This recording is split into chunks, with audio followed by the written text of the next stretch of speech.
But what we're here to talk about today is something a little older, but not much. This is probably the newest show I've ever talked about on a podcast. Survivor Series 2014. This one went down November 23rd at the Scotts Trade Center in St. Louis, Missouri.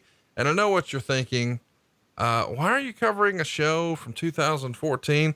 This is when Sting finally debuted in the WWE. And I thought, given all the time he spent with Jim Crockett Promotions and WCW with Arn, this would be a noteworthy show for us.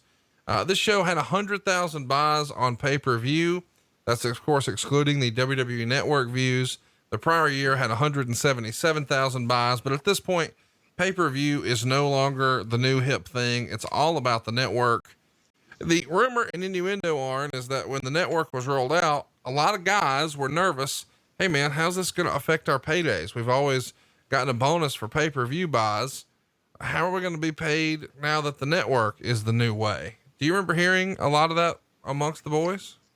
That was the concern, because you're talking guys that once a month. And then those days we were doing one, sometimes two pay-per-views in a month, sometimes three weeks apart. Right. So these guys are looking at, anywhere from $12,000 to possibly $50,000 for a payoff, anywhere in that range, depending on where you were on the card, and it, do that times 12.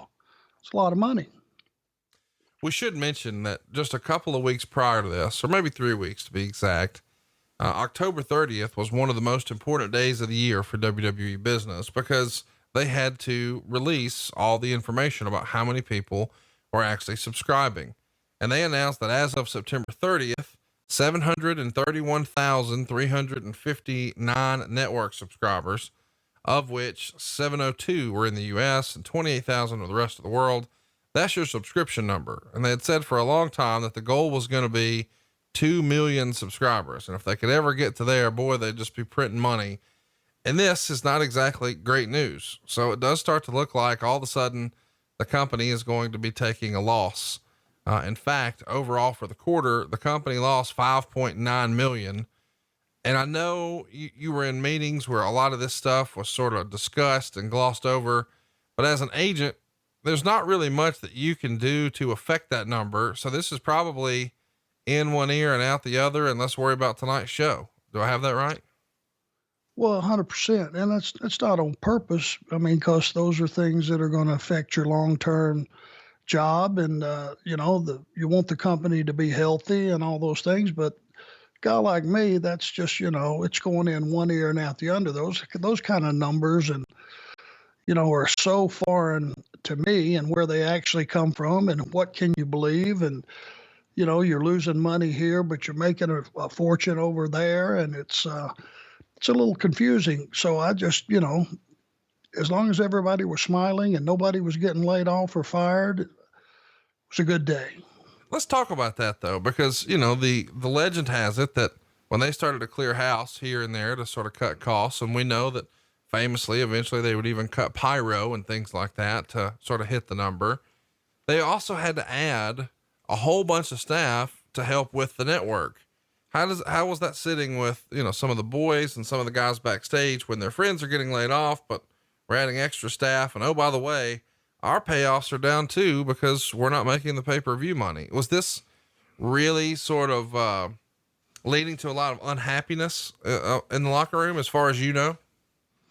Well, there were a lot of questions, for guys. I would sit around and just kind of do the math, and we heard, and these are rumors. I didn't go to Stanford and go down to the new building that they put together specifically to produce a network and count heads. But when you hear, over 100 people, you got to figure those people, everybody that works in Connecticut, in Stanford for that company, I would think the bottom salary would be, let's just say 40 grand. Let's just say that for the average. And it's going to be a lot more than that, times 100 people. You start doing the math, that's a pretty good nut they got to get past before they start making a dime at $9.99 per prescription. Yeah, no doubt about it. And I think a lot of the financial questions, led to a lot of unrest, and eventually that's all right sized. You hear guys now signing bigger contracts than ever before.